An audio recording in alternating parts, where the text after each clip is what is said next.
स्वागत है। आज हम बात कर रहे हैं जेम्स किमल जूनियर की किताब द साइंस ऑफ रिवेंज के बारे में। बदला, हाँ ये शब्द ही अपने आप में बहुत कुछ कहता है ना? हाँ बिल्कुल, काफी गहरा और कह सकते हैं एक खतरनाक जज्बा भी। तो ये किताब इसके पीछे का विज्ञान समझने की कोशिश करती है। मतलब ये इच्छा इतनी प्रबल क्यों होती है और इसका हमारे दिमाग और हमारी जिंदगी पर असर क्या होता है। हाँ, और ये काफी दिलचस्प है। किताब बताती है कि जब हमें चोट पहुंचती है या लगता है कि हमारे साथ गलत हुआ है, तो सिर्फ बदला लेने का ख्याल भी दिमाग में डोपामीन रिलीज करता है। अच्छा, मतलब असल में कुछ करने से पहले ही? हाँ, वही केमिकल जो हमें खुशी या संतुष्टि का एहसास कराता है। तो बदला लेने की कल्पना करना भी एक तरह का नशा या रिवॉर्ड जैसा है। वाह, ये तो कमाल है। बिल्कुल, और ये प्रक्रिया सीधे दिमाग के रिवॉर्ड सिस्टम से जुड़ी है।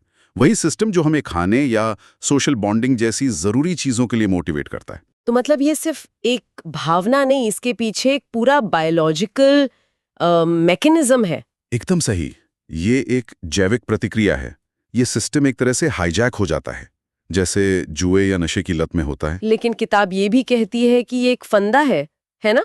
मतलब ये रिवॉर्ड सिस्टम हमें फंसा लेता है। हाँ बिल्कुल, ये हमें एक मानसिक जाल में उलझा सकता है। हम बार बार उसी घटना के बारे में सोचते रहते हैं। हाँ, वो गुस्सा, वो चोट। सही, और फिर बदला लेने के तरीके सोचते हैं। ये सोच, ये जुनून हमें अंदर से खा सकता है। हम अपनी ही सोच के कैदी बन जाते हैं एक तरह से। और क्या असल में बदला लेने से शांति मिलती है? किताब क्या कहती है इस बारे में? यहीं पर बात गंभीर हो जाती है। रिसर्च तो यही दिखाती है कि बदला लेने से दर्द कम नहीं होता। शायद कुछ देर के लिए लगे कि हाँ, हिसाब बराबर हुआ, लेकिन लंबे समय में ये गुस्सा, तनाव, कड़वाहट को और बढ़ा देता है। अच्छा। किमिल इसे रिवेंज एडिक्शन कहते हैं, मतलब बदले की लत। एक ऐसा चक्कर जिससे निकलना मुश्किल हो जाता है। संतुष्टि क्षणिक होती है, पर नुकसान लंबा। तो फिर अगर ये इतना नुकसानदायक है तो इस चक्कर से, इस जकड़न से बाहर कैसे निकले? कोई रास्ता है? हाँ, किताब कुछ रास्ते सुझाती है। एक तो है सचेतनता, मतलब माइंडफुलनेस और ध्यान का अभ्यास। ओके, अपनी भावनाओं को देखना, समझना, बिना उनमें बहे। बिल्कुल। और दूसरा अहम कदम है खुद को विक्टिम यानी पीड़ित की मानसिकता से बाहर निकालना। ये जरूरी है, क्योंकि जब तक हम खुद को सिर्फ चोट खाया हुआ देखते रहेंगे, तब तक बदले की भावना और मजबूत होती रहेगी। और शायद सबसे मुश्किल कदम माफ करना, जाने देना। सही कहा। किताब क्षमा यानी फॉरगिवनेस और लेटिंग गो पर बहुत जोर देती है। लेकिन ये आसान नहीं होता होगा। बिल्कुल नहीं, इसमें वक्त लगता है। क्षमा का मतलब ये नहीं कि जो हुआ उसे ठीक मान लिया। इसका मतलब है कि हम उस घटना के बोझ को अब और नहीं ढोना चाहते, ताकि हम आगे बढ़ सके। हाँ, ये मानसिक शांति की कुंजी है।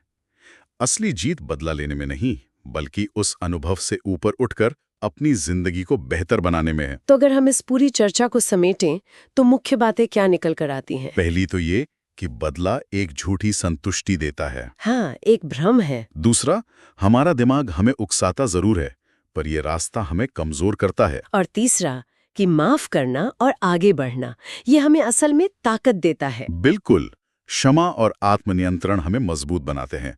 और चौथा, जैसा आपने कहा, जीवन में आगे बढ़ जाना ही सबसे अच्छा जवाब है। तो संक्षेप में, ये बदला दिमाग का एक पुराना खेल है, एक ट्रिक है। हाँ, जो फौरी राहत का वादा करता है, पर लंबे समय में नुकसान पहुंचाता है, हमें अतीत में कैद रखता है। आज हमने देखा कि बदला लेने की इच्छा कितनी स्वाभाविक हो सकती है, पर इसके परिणाम कितने सही का। और ये हमें सोचने पर मजबूर करता है कि जब हम ये जानते हैं कि बदला हमें अंदर से खोखला करता है, तो एक समाज के तौर पर और व्यक्ति के तौर पर भी हम इस गहरी जड़ वाली आदत से ऊपर उठने के लिए क्या कदम उठा सकते हैं। ये वाकई एक अहम सवाल है जिस पर सोचना चाहिए।